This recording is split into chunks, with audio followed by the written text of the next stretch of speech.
ਅੱਗੇ ਵਧਾਂਗੇ ਪ੍ਰੋਗਰਾਮ 'ਚ। ਸਾਡੇ ਅਗਲੇ ਕਾਲਰ ਨੇ ਜਿਹੜੇ ਉਹ ਨੇ ਬਿੰਦਰ ਤੂਰ ਜੀ। ਬਿੰਦਰ ਤੂਰ ਜੀ ਆਇਆਂ ਨੂੰ, ਸਤਿ ਸ੍ਰੀ ਅਕਾਲ, ਸਵਾਗਤ ਹੈ ਆਪ ਜੀ ਦਾ ਰੂਬਰੂ ਜੇ ਤੁਸੀਂ ਪ੍ਰੋਫੈਸਰ ਸ਼ੇਰ ਸਿੰਘ ਕੰਵਲ ਜੀ ਦੇ। ਬਿੰਦਰ ਤੂਰ ਜੀ ਮੇਰੀ ਆਵਾਜ਼ ਸੁਣ ਰਹੇ ਜੀ ਤੁਸੀਂ?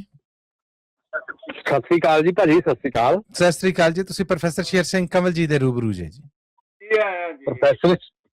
ਪ੍ਰੋਫੈਸਰ ਸ਼ੇਰ ਸਿੰਘ ਕੰਵਲ ਜੀ ਤੇ ਮੱਲੀ ਸਾਹਿਬ, ਤੁਸੀਂ ਇਸ ਕਵੀ ਦਰਬਾਰ ਨੂੰ ਬਹੁਤ ਉੱਚੇ ਮੰਡਲਾਂ 'ਚ ਲੈ ਗਏ ਜੇ। ਧੰਨਵਾਦ ਤੁਹਾਡਾ ਜੀ। ਹਰੇਕ ਸਰੋਤੇ ਦਾ ਦਿਲ ਕਰਦਾ ਸੁਣੀ ਜਾਈਏ। ਬਹੁਤ ਧੰਨਵਾਦ ਆਪ ਜੀ ਦਾ, ਬਹੁਤ ਧੰਨਵਾਦ ਆਪ ਜੀ ਦਾ। ਇਹ ਜੀ 1984 ਦਾ ਜਿਹੜਾ ਘੱਲੂਘਾਰਾ ਹੋਇਆ ਨਾ ਦਰਬਾਰ ਸਾਹਿਬ ਹਰਮੰਦਰ ਸਾਹਿਬ, ਇਹ ਟਾਲਿਆ ਜਾ ਸਕਦਾ ਸੀ। ਜੀ ਜੀ, ਮੈਂ ਚਾਹਾਂਗਾ ਕੁਝ ਸੁਣਾ ਦਵੋ ਕਿਉਂਕਿ ਸਾਡੇ ਕੋਲ ਗਿਣਤੀ ਦੇ ਸਿਰਫ 13 ਮਿੰਟ ਨੇ ਜੀ। ਮੈਂ ਸਮਝਦਾ ਇਹ ਗੱਲ 2 ਮਿੰਟ ਲੈਣੇ, ਮੈਂ ਸਿਰਫ, ਹੋਰ ਜ਼ਿਆਦਾ ਨਹੀਂ। ਇਹ ਟਾਲਿਆ ਜਾ ਸਕਦਾ ਸੀ, ਮੈਂ ਤੁਹਾਨੂੰ ਸੁਣਾਉਣ ਹੀ ਲੱਗਾ 2 ਲੈਣਾ ਜੀ। ਹੁਣੇ ਲਿਖੀਆਂ ਜੀ ਤਾਜ਼ੀਆਂ।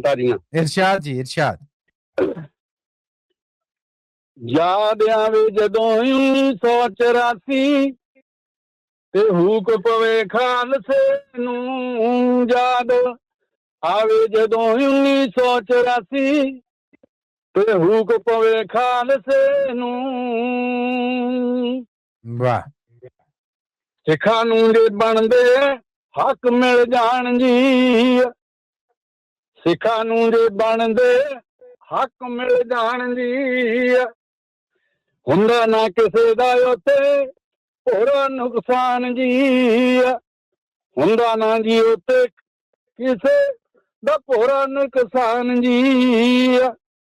ਹੁੰਦੀ ਅਕਾਲੀਆਂ ਨੂੰ ਆਵਾਜ਼ਾਰੀ ਖਾਸੀ ਤੇ ਹੂਕ ਪਵੇ ਖਾਲਸੇ ਨੂੰ, ਯਾਦ ਆਵੇ ਜਦੋਂ 1984 ਤੇ ਹੂਕ ਪਵੇ ਖਾਲਸੇ ਨੂੰ।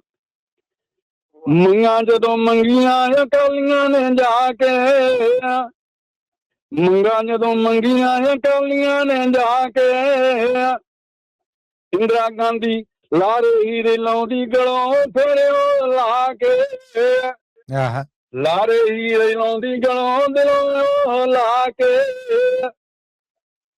CRP ਆਉਂਦੀ ਨਾ ਜੀ ਉੱਥੇ ਫਿਰ ਖਾਸੀ ਤੇ ਜਾਵੇ ਹੂਕ ਪਵੇ ਖਾਲਸੇ ਨੂੰ, ਯਾਦ ਆਵੇ ਜਦੋਂ 1984 ਤੇ ਹੂਕ ਪਵੇ ਖਾਲਸੇ ਨੂੰ, ਤੇ ਹੂਕ ਪਵੇ ਖਾਲਸੇ ਨੂੰ, ਯਾਦ ਆਵੇ ਜਦੋਂ 1984 ਤੇ ਹੂਕ ਪਵੇ ਖਾਲਸੇ ਨੂੰ। ਵਾਹ ਜੀ ਵਾਹ, ਵਾਹ ਜੀ ਵਾਹ, ਕੀ ਬਾਤ ਹੈ ਬਿੰਦਰ ਤੂਰ ਜੀ, ਕੀ ਬਾਤ ਹੈ। ਥੈਂਕ ਯੂ ਭਾਜੀ, ਥੈਂਕ ਯੂ ਤੁਹਾਡਾ ਬਹੁਤ ਧੰਨਵਾਦ। ਆਏ ਸਾਂਝ ਬਣਾਈ, ਬਹੁਤ ਬਹੁਤ ਸ਼ੁਕਰੀਆ। ਥੈਂਕ ਯੂ ਬਿੰਦਰ ਤੂਰ ਜੀ। ਥੈਂਕ ਯੂ ਜੀ। ਓਕੇ ਜੀ, ਸਤਿ ਸ੍ਰੀ ਅਕਾਲ।